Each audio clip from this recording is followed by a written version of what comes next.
machiegni kendo koro wadonje chenro wa mangeso kangeso mano mar mine wacho sama koro campaign urumayanga kendo no odiochieng odongo odiochienge ariyo to jo Kenya yiero jotelo madhi tayo ge higni 5 mabiro wanono kendo wakolo geno ma mine nitiere godo e sirkal manyien e twak ma kawuono mar mine wacho antiere kod mine ariyo ma wakolo godo wechegi Dr. Mary Goreti Akinyi ma en japuonje mbalariany kendo jakedo ne ratich nyithindo kod mine kanyakla kod Dorothy Otieno ma en jalonye weche mine kod siasa e riwruok mar Femnet machiegni uru gitieko campaign margi ting modong en mano mar jolutombulu mondo tim kamano to maduong ma wang'iyo gin joma mine e twak magi bedo godo kawuono ang'o magi miyo joma mine ang'o magi wacho ka wachako kodi Goreti weche sebedo mang'eny nyachak ndalo mag campaign gima duong' maneno motimore ne jo mine ni at least wang'ni mine adek nitiere kaka jolup president ma kapo ni achiel kuom ji adek gi moro loyo to at least ng'ama miyo dhi bedo kaka namba 2 mar jalup ker mano en gima duong' kabisa e siasa mawang'ni endi to kancha giloso wacho weche mang'eny ni gibiro miyo jogo ma odhier konyruok mar 6,000 konyruok mar kaka gibiro konyore gik mine modak single mothers widows and all that ma gik maber kabisa nikech sani endi joma mine ng'eny ma chuogi osetho joma mine ng'eny modak kendgi koro gichandore kaka gibedi nikech moko bende ka churi osetho igoli e dala idhi dak kuma inimiwune ming'eyo nikech ing'eni kaka molo piny luo ka osenyuomi ok onego dok dalau idhi dak dalau kendo kuro in migogo kono bende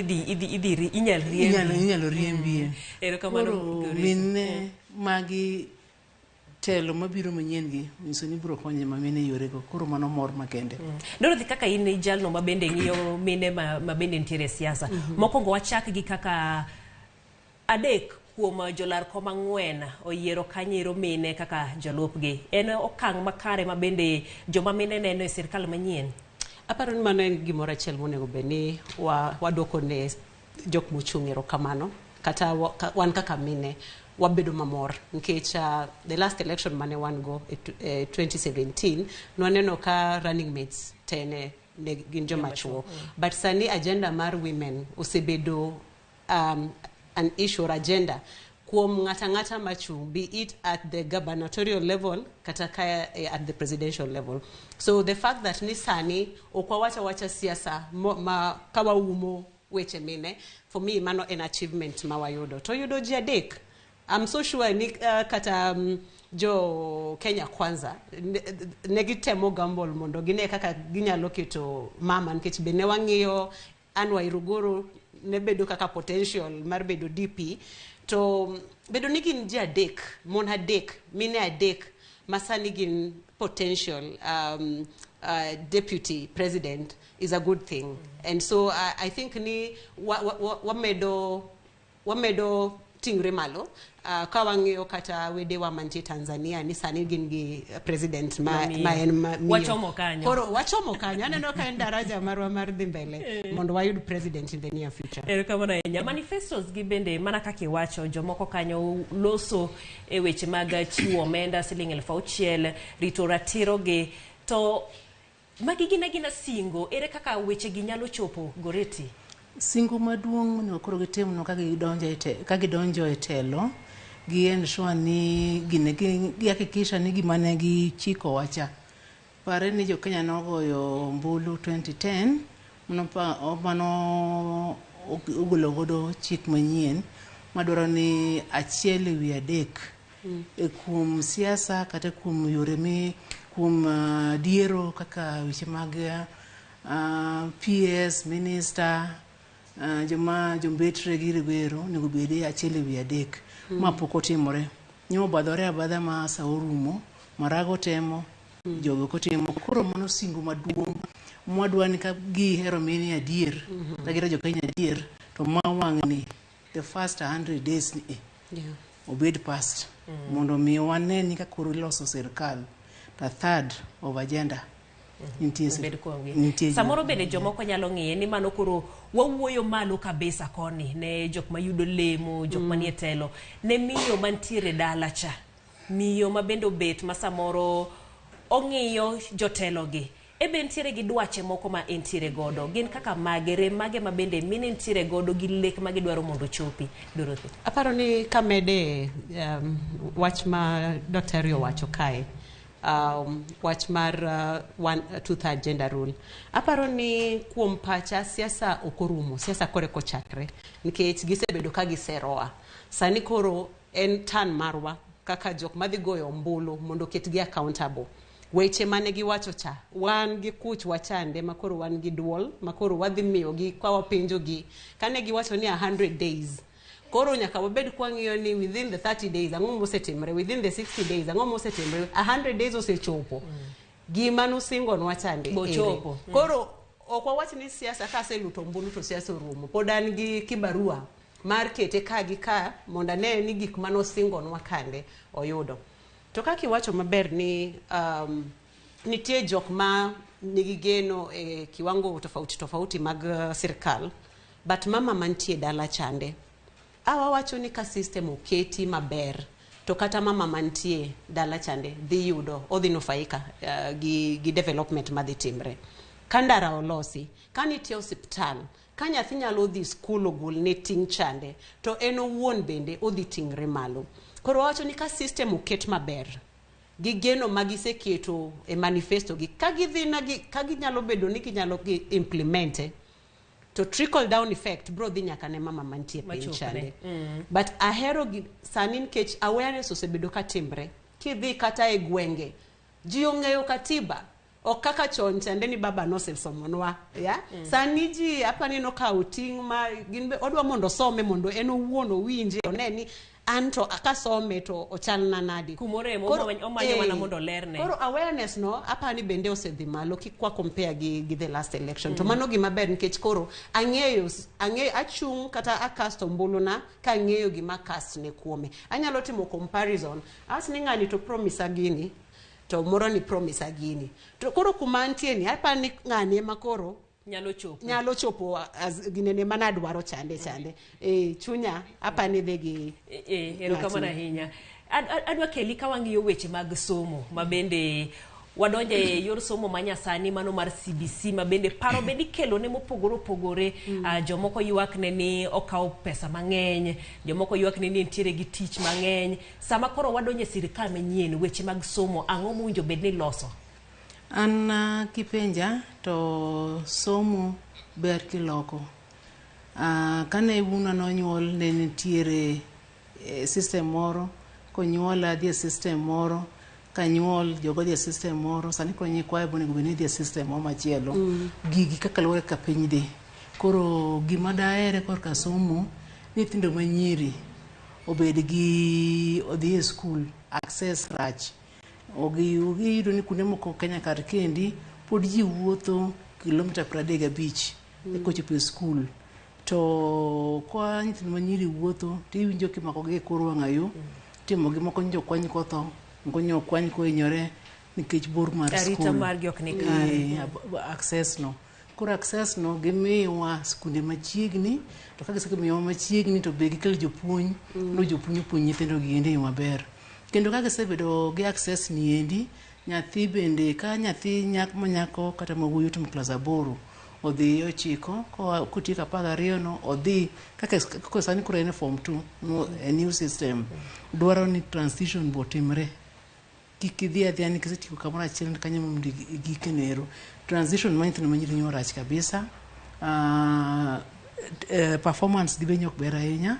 kichkalore gik moko mako gi matekno ero koro retention be nyok ber nyino kaka corona nyo biro nyiri 4,000 gi wi nyo mako ich e kuonde mamoko nyithindo go dhi kamanade koro dwani ka gihero wadier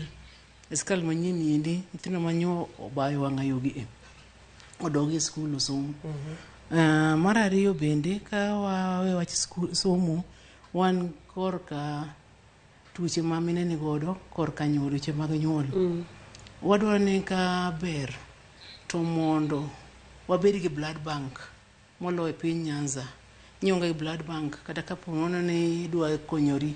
to idhi yangi idwa midi remo nyieri kumna kodi. Ingene gima lich nikech ineno ka ji nitiere koni gi kocha gikwayo remo ng'ato ni ayie kata nyiewo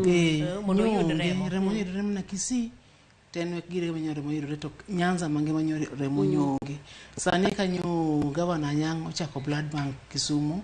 makuro bokonyo jo Homa Bay gi jo Migori gi jo Siaya. Ang'amono wa sirkal msanini wacho ni county ke county ubede gi bengi mar bank mar gini mar remo makata ka ng'ato dwaro remo mapiyo piyo timiye machiegni moloyo mamine ma karem gi chwer kokony gi within 1 hour within saa achiel no to giwito ngimagi. Ino ka anas notho ndalo corona nikech ne onge remo mabe to tho kodhi Kisii Kisii boko miye remo e saa moyudore. Koro sama wawuoye wach mar remo no kod weche go mag thieth ahinya iwacho ni keto ne budget moromo kaka blood bank mantiere go ne gin gik misiro gi donors. Dona ko wuok to koro ji odong' onge kaka gitimore. Ang'o ma koro owinjo bed ni timo? Gin ting' mane ma sirkal ahinya ma counties koro owinjo bed ni keto? Anyalo kawo pachi Dorothy. Kapok aduoko mano to wach school ni apani en wach maduong' ahinya. Wawacho ni education key to success kane onyuola kadongo. But education ni waseneno ka obedo discriminatory nikech nitie jomoko ma pod ok nyal access to koro aneno ka jotendwa gi osebedo ka promise ni bro bedo free education but I hope ni free education ok bibeda beda manono for the sake of nyathivi but obro beda quality education ma nyathi nyalo yudo gimoro koa e school. Waseneno ji mang'eny ka dhi e mbalariany to giwuok gi otese mabeyo beyo lakini kata tich ok giyudi. Koro that bridging the gap mar education bende gi enrollment employment is very key mondo wabed gi transition maber ma ng'ato neno ber mar this school. The other thing en wach tegruok e colleges gi TVET. Dine ber ka jotendwa gi ng'iyo kata sirkal the new system mabiro ng'iyo kaka TVET nyalo donjo e education system mamoro chan nikech ndalo mang'eny oseneno ka gima TVET en school ma ji dhie jok manolwar na yudo ji ochaye ya koro kata enrollment level kidhi okibi yudo ji mang'eny to jok miyudo gin jok matimo handiwork mechanics giri ang'owa koro ena sector mocha to in real sense apani my sector mamako uchumi marwa manufacturing industry and all that koro onego wane kaka wanyalo kete kamoro achiel education matiego jite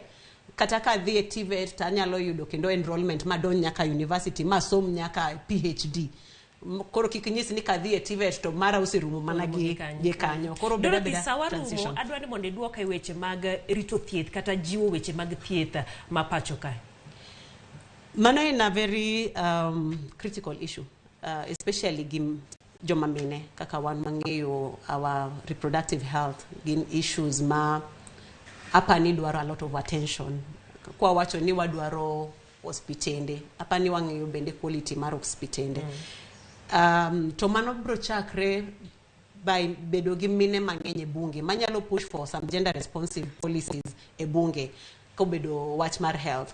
Nyocha Milio Odhiambo waneno ka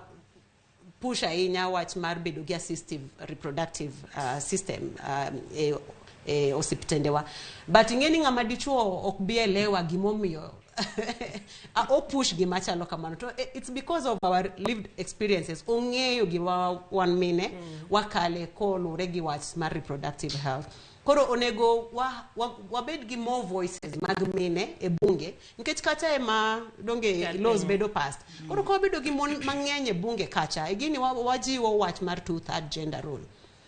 whether it's through nomination or kata luto mbulu mondo wabed gi voices mang'eny mag mine manyalo champion e weche wa ma wan wawuon ema wang'eyo maber mondo wamed kalo to nyisi ni mai mowinjo bende ero kamana inya Amerigoreti kawatieko weche mage mabende ineno mondo sirkal manyien olosi mondo ober ngima joma mine. Koro kamedo kuma wacho about kor ka yore mag nyuol go okonyo mamine ma mondo mi mako ich ma natural tami and very expensive ningo ne tek sani kabisa en $250,000 $500,000 eke makich e yore mag nyasani giendi oketo bedo mayot. Mar ariyo maternity wards oketi kamoro amora machiegni. In fact every ward onego bed gi maternity wards ma mine konyore ok wuoth mabor kech mine tho mang'eny kanyuol. Kendo machielo kendo wakete korka weche mag ngima mag mine giendi wabedi gi factory pads every county ka county olos ne nyithindo manyiri gi mine gik ma gikonyore godo ka gineno malo. Mano to konyo kabisa. Mar adek clean energy. Mine ma pod chwiko gi yien sani be yien tinde onge. Chwiko gi maka ogo marufuku. Koro dwaro mondo gimiwa clean energy ma affordable nyalo mwatedo udo chiemo e yo maler manyasani endi. Wadwaro bende pi. Mine mang'eny pod modho pi, omo pi kuonde maboyo boyo, gimo pi e yewni ma dhok modho, to dhok layo kanyo, to mago be magitiyo kamano ero, wadwaro pi maler. Wadwaro kendo ni mondo domestic violence goyo joma mine gi joma nyiri odoge chien. Nyo wadwa bedo namba achiel ahinya e Kenya, e Africa. Kenya oyombo gi goyo joma mine.